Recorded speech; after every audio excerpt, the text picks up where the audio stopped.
Hi,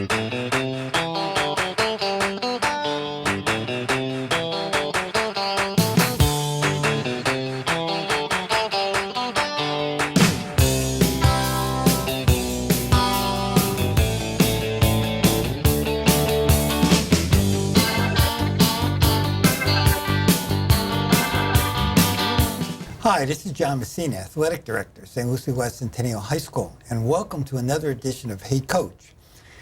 Today we're going to do two shows about scholarships and what parents need to know about there. The district office and our county athletics has asked us to put together some shows, and I'm bringing in a good friend of mine who probably knows more about athletic scholarships and how to get them, Fred Almade, head guidance counselor at St. Lucie West Centennial High School. Welcome, Fred. Well, thank you very much, Coach. Also, congratulations on your impending retirement. But yeah, we've did this show once before. We didn't really touch as much as we'd like to today, but I'm glad to be here. Let's go a little bit about your background first, Fred, okay? Well, I'm the Director of Guidance at St. Lucie West Centennial High School. Okay. From that aspect, I also coach and have coached for many, many years. Okay. I also have good relationships with coaches in the area. So between the academic part and the athletic part, with what we're going to talk about today, I think that hopefully we can give an insight to a lot of the parents in St. Lucie County to help their children obtain scholarships or be qualified to obtain scholarship from an academic side and an athletic side. I think you just had a key word that we're going to try to cover in these two shows, and the word is qualified. Everybody wants a scholarship. Now, whether you qualify it or not, and we're going to find out the athletic part is just probably not even half of getting a scholarship, okay? Now, the first thing I'd like to explain to our audience out there is, what is the NCAA? Well, the NCAA is an organization that is the governing body for college sports. There's two divisions, Division I, which everybody knows from the football BCS and now into the bowl era. And then you have Division II. Now, we'll explain in a couple minutes the differences of the qualifying scores from an academic part to get into this, to get academic scholarships. But again, the governing body, the NCAA, is the overall basis for how everything starts. The difference between Division I and Division II is purely? Well, I think it's twofold. It's money. Okay. It's the amount of scholarships that they can give. Okay. And again, from an academic part, they have differences in what the qualifying scores are to receive any type of athletic aid for either division.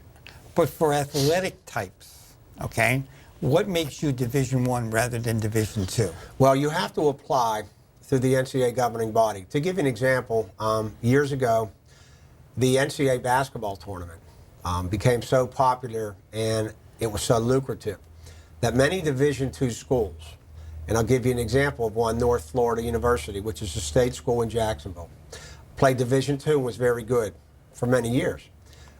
They decided to go up a level to Division I. Now, they do not have Division I football.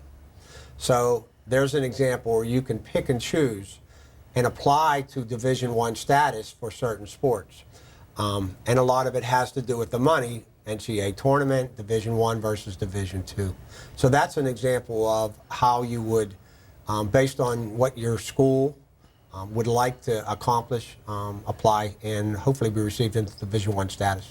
When you go from Division II to Division I, you usually put on a probationary period. Not that you're being penalized, but just to see if everything's working. Is that correct? Yeah, correct. That's an excellent point. You just don't automatically apply. They do have a probationary status. And again, for football, a lot of schools are starting to go Division I in football now because it's gotten so lucrative. And you know, we always talk about this. There's, maybe 140 Division I football schools, and 100 and something are making the bowl game. So right. Again, there's where the money aspect comes in. Now, an example of a Division II school would be Nova Southeastern. Is that correct? Yeah, Nova Southeastern down in Broward County is a Division II school. And the baseball coach at Centennial, Jamie Simiski, he's good friends with the head coach at Nova Southeast. This year, they won the Division II national title. Right. They play many Division I baseball teams. and have done really well in playing those. But again, their Division II status had them as the #1 team, and it was a great honor for their school. But they are still Division II. Now you see in football a little bit different. Baseball and probably basketball to a certain level, you can see a Division II school beating a Division I, especially in baseball. Okay, but in football, a lot of times, your opening game, I don't want to mention any names, but Florida, a few other schools, who did they play to open up their season? And now with the BCS, this is starting to hurt them because of their scheduling. Well, again, it's a money-driven situation. When you got Division I football, the stadiums and the revenue that they can generate from the traditional schools is a lot different than what you have for Division II, trying to move up. That's why, and again, St. Lucie County parents, I think, need to be aware that our students have a lot of opportunities to get Division II in minor sports, not only football. Minor sports are tennis, baseball Division II. You have golf scholarships available, track and field, etc. So, again, we all think of the pie in the sky, Division I, big-time football. But for Division II schools with minor sports, that's a good way to get an education. A lot of it paid through academic aid. That's one of the things we're going to talk about today. So that's a good avenue to be aware of. Why would a Division II school play a Division I school? Well, I think sometimes, I know on the football side, it's because they get an easy win and they make a lot of money. Okay. But from a Division II school, it's good publicity. Yeah. Because, again, Division II really don't have a lot of the benefits that Division I have. Right. But to have our student athletes play on that level, and sometimes on TV, it brings notoriety to your university. If you win, it even brings more notoriety, as we've noticed in college basketball. Correct. But I think it's a great thing for college sports in general to root for the underdog against the #1 person, and maybe they'll win. Now let's take a local school. Years ago, FAU was a Division II school, especially in football, and they went all the way. If I'm not mistaken, I think they got to the Division II championships, and I think they lost to Colgate about 8-9 years ago. Now they went up to Division I. They're not having obviously the same success as that, but the crowds and the revenue are a lot more. So that's a reason for them to go to Division I. Yeah, and I read a statistic on the FAU that their admissions jumped hugely when they went to Division I. They built a great stadium that fits their needs. As they decided to move up to Division I, as you said, they were really actually better than really competitive on the Division II status. But now that they've moved up, they're trying to get better athletes, but the stadium helps, admission helps. It's like a win-win for their university. And again, they're one of the bigger state universities in Florida at this time. Now, also, you mentioned a great point about the publicity that going to the college basketball playoffs or the football bowl games can draw for you. Jim Larinaga, who's the basketball coach at Miami, and he's done a fantastic job there, was at George Mason years ago. And I read a statistic that George Mason had that Cinderella run, and they went to the Final Four, about 8-9 years ago? Mm-hmm. They said their admissions applications went up 10,000%. 10,000% because of the notoriety they got getting into the Final Four. Well, I think TV has a lot to do with it. Division IIs are coming on TV more often, usually through the apps that different TV stations have or organizations have. But primetime TV, the cable channels that are the biggest known, Division I drives the boat. And so any Division II that can get notoriety on those channels, especially early in a season where basketball is 35 games and you're playing a lot of the Division IIs early, I think that really helps the Division II status. So we're saying to the parents out there, and then again, we're going to get to the academic points in a little bit, you can see your son or daughter on Division II now, almost as much as Division I, if you have these apps or the instantaneous streaming videos now. Without a doubt. And again, I think that's something that we need to be stressing to the parents, is that once you leave high school, you want to get an education first. If financially it can be paid through athletics, that's even better. And Division II, I think, really helps. There's many great athletes, and I mean really great athletes, that are playing Division II that came through the St. Lucie County schools. They didn't go Division I for various reasons. One of them might be that they just wanted to get more playing time on the Division II status. People all over the country, and I know you've talked to Greg Wyatt about this with his radio station, listen on the radio or watch him on the apps, and grandparents and extended family can see them anywhere over the country, and here they are from St. Lucie County playing Division II schools in minor sports in a lot of times. And also another division we need to talk about is the NAIA, okay? Because there are opportunities for a lot of our athletes, and we're going to get into the stats a little bit later, a lot of our athletes to go to college and play interscholastic sports. Now, what is exactly the NAIA? The NAIA is a different branch than the NCAA. So if you're looking at a tier status, it would be the NCAA Division I, NCAA Division II, and then you have the NAIA.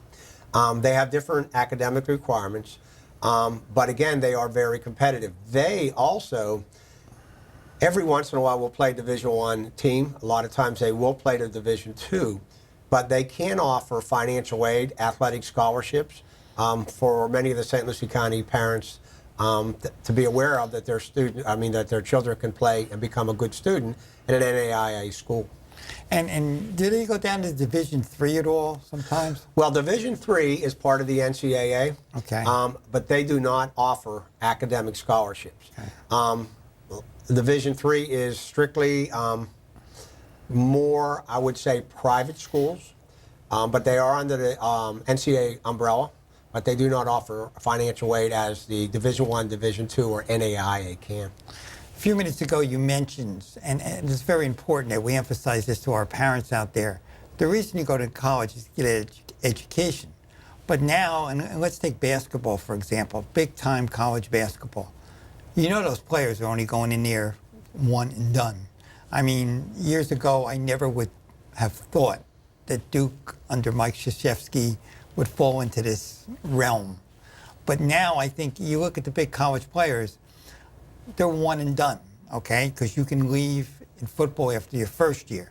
For basketball after your first year. Football, you can leave after when? Football, you can leave after your eligibility's up. So it's a little different in football, or you can go as coming out as a junior if you're going to be drafted. But one of the statistics that showed when they had the NFL draft that there was over 100 juniors that came out early. And out of those 100 juniors, almost 75% didn't get drafted. Right. So, sometimes it's a guessing game whether or not you're going to be drafted. One thing parents need to be aware of that you do have an academic scholarship by year. It's a yearly basis. So if you want to get an education, you're looking at every year trying to do well on the court and off the court, and keep trying to get your four-year degree. We just had the Major League draft last Friday through the weekend. We had the football draft a little bit later. Okay, we're going to have the NBA draft coming up. Years ago, when I was coaching down in Miami, I had Alex Fernandez, who was Player of the Year, National High School Player of the Year. Now, in 1988, Alex graduated. He was drafted by the Milwaukee Brewers in the first round. He was like the 23rd pick. He had until August 31st, which is the first day of registering classes. He had a scholarship at University of Miami to sign with the Brewers. He decided, again, had a lot to do with financial, had a lot to do with the organization. He decided he wanted to go to University of Miami. Now, these are the rules back then. I know they have changed. Alex played first year at University of Miami, went to the College World Series. But he pitched a great number of innings, tremendous number of innings. And again, if you know anything about baseball, you only have a certain amount of innings in your arm, okay? Alex sat down with a bunch of people, decided, I want to be drafted. Well, back then, you had to wait until after your junior year to be drafted if you were at a Division I school. Or you could go to junior college and be drafted in your second year after you completed junior college. So Alex transferred to Miami-Dade South under a great coach down there, Charlie Green, had a phenomenal season, won the Golden Spikes Award. And I saw this on ESPN. They had a graphic. That's like somebody from a Division II winning the Heisman Trophy, the Golden Spikes Award. But Alex went to Miami-Dade South, had that great year, got drafted by the White Sox in the first round. He was the 4th pick, got a lot more money than he was going to get it the first time, got his junior college degree, and he ended up being a nice 10-year career, okay? Right now, you cannot do that, okay? You cannot do that in baseball, you cannot do it in basketball, and you cannot do it in football. Let's go over those 3 sports right now. Okay, first thing with baseball, you can be drafted when? With being drafted in the baseball, you have to be either 21 years old. Okay. This is in Division I or Division II. 21 years old or finishing your junior year. The NFL, the NBA, the NFL draft, NBA, the Major League draft, baseball draft, just finished the other day. Right. I read a statistic from the NCAA that said 7,500 eligible baseball players had an opportunity to be drafted. Now, again, with that draft, you have high school. This is just NCAA Division I or Division II players. Approximately 10% got drafted, meaning 750. So what the NCAA was sending out was that's a very small percentage. So they were promoting academics for those students that didn't get drafted. Football is similar, is that the way their draft is held, many students that finish either after their junior year, go early, or complete their 4 years, don't get drafted, go on as free agents. But their lifespan in the NFL is very small. So again, they were promoting the academic part of football. And then in basketball, you hear a lot about the one and done. But, you know, if you know about the NBA draft, usually if you're not going to make it in the first round, you're going to play overseas, even if you're drafted in the second round. So that number is so slim with the number of Division I basketball teams now, and I think there's almost 400. And when you think there's approximately 13 players on scholarship, 400, that number's so small that's going to get drafted. That the NCAA is promoting academics way over athletics because, again, that's what they want you to do is continue your education.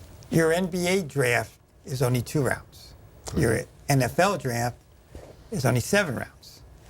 Your Major League Baseball draft, I think it's still going on. It's 40 rounds, but it used to be more than that. It used to be more than that. Yeah. And, you know, you never know where you're going to find somebody. There's a great story about the Hall of Famer Mike Piazza got drafted in the 57th round. Okay, I didn't even know they had 57 rounds. You think about that, 30 teams times 57 rounds, you know, don't tell me this guy was the 1,500 best player coming into that draft. But it's like throwing the dice. Okay, you don't know if you're going to do it. Now, some sports you can go in and pull back out. Is that correct? Yeah, they have, meaning the NCAA has worked with Major League Baseball and some of the others, especially football, that you can, and basketball recently, that you can put your name in, but as long as you don't sign with an agent, they'll let you work out and kind of get a status of where you're going to be drafted. I know football can do that. They can put their name up to a certain date. Usually it's sometime in January that a player, if they think they're going to get drafted, can put their name into the NFL, and then they do an evaluation on you. Baseball, similar. And basketball, again, they have the pre-draft tryouts now.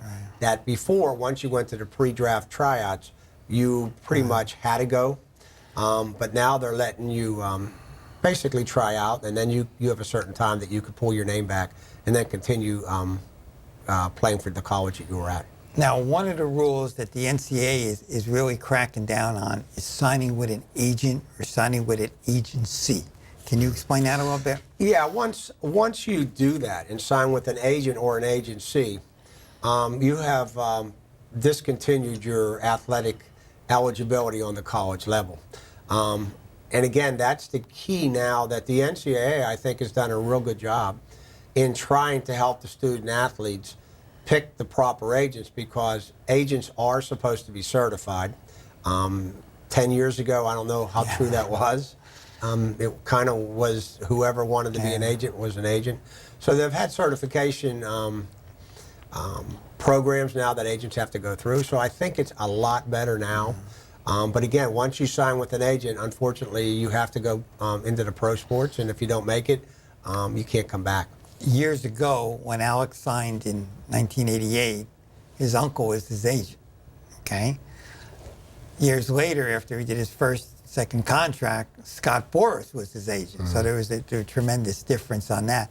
But again, these are some things, and again, we're really touching on the athletic part right now.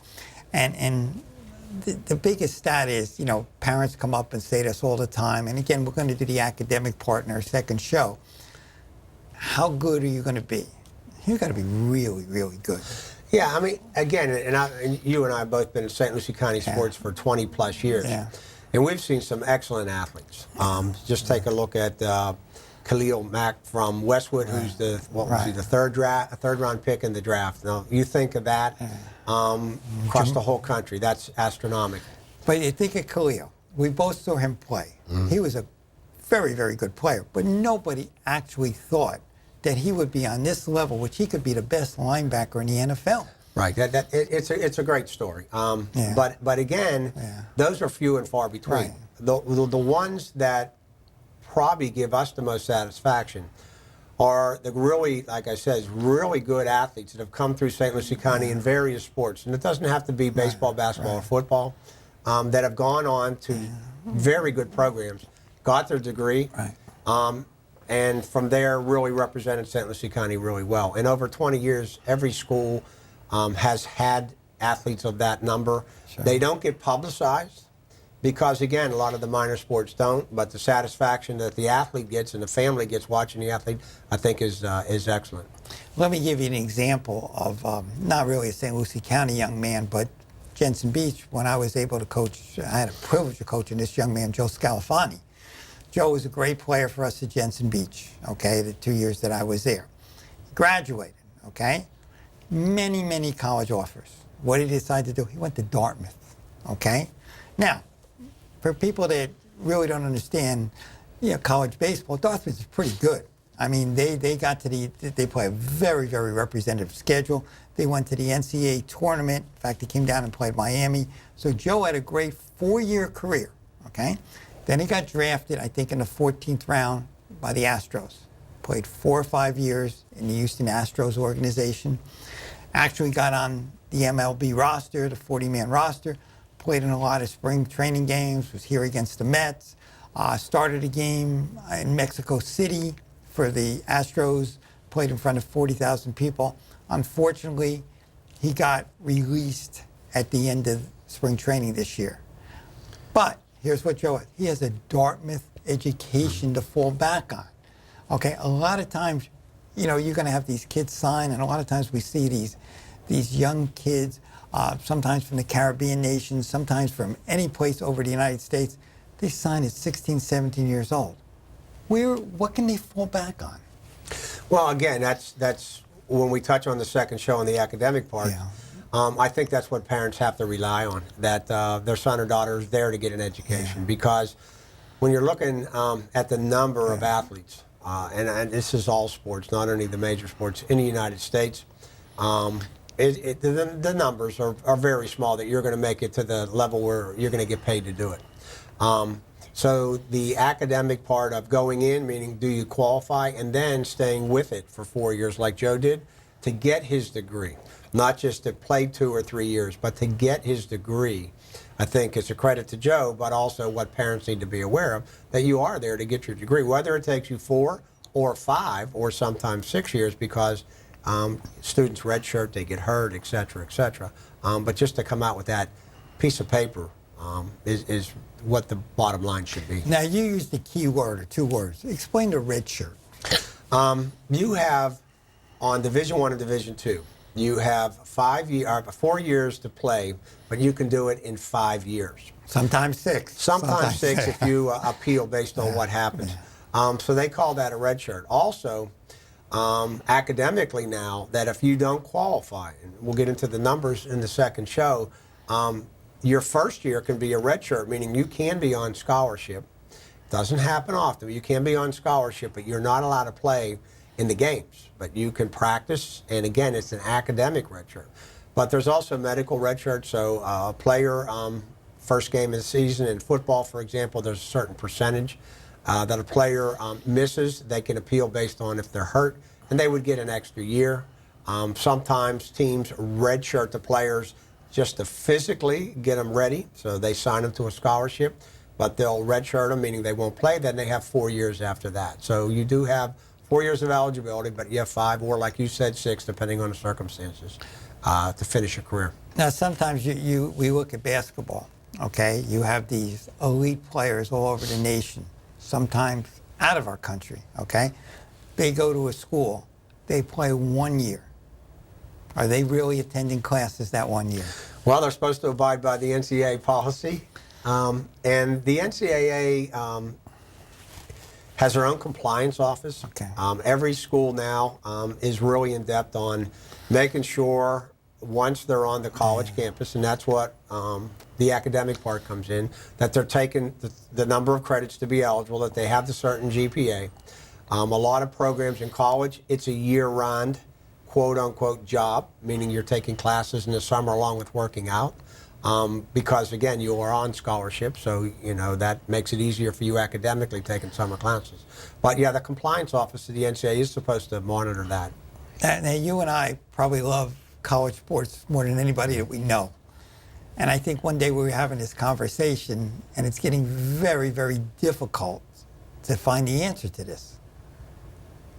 Name a few schools, Division I, that have not been on probation in the last 10 years. Yeah, I think one of the reasons, and we've talked about this before, one of the is money, is as I, you know, you see articles and you read about ESPN, and would a school win the national title in many sports, yet go on probation if they had to do it? I think a lot of the people would say, yeah, they would do it, meaning the alumni. The school itself, I think, loves the notoriety. Like you said, the admissions jumps. It's kind of sad in a way that you would take that route, but the stakes are very high now in college sports. I was at baseball tournament this past weekend down in Miami, and it's on every TV station. It's ESPN has it, and it's on all the apps. 10 years ago, that would have never happened. So more and more northern schools and Midwest schools and schools that you would not think have baseball programs have great baseball programs. Not only great players, but the money they're putting in the facilities, and the recruiting budget has gotten over 100% what it used to be 5 or 8 years ago because of the money involved. And you wish your science department, your math department, your business department would be on TV, but they're not. Well, what makes it kind of odd is that when you have baseball coaches making $1 million, with Louisville just signed their baseball coach to $1 million, that was unheard of from some of the coaches 15 years ago, much less 30 years ago, that a baseball coach in college would make that much money. But again, the notoriety that it brings to school, you're on TV, the admissions go up. So I think from a certain standpoint, you know, that's just the way of the world. And we're at the end of our first show already. So we covered the athletic part of going and getting scholarships. Now in our second part, coming up soon, we will touch about the academic role, of how you get a scholarship. Well, Fred, thank you very much, and we'll see everybody on our next show of Hey Coach.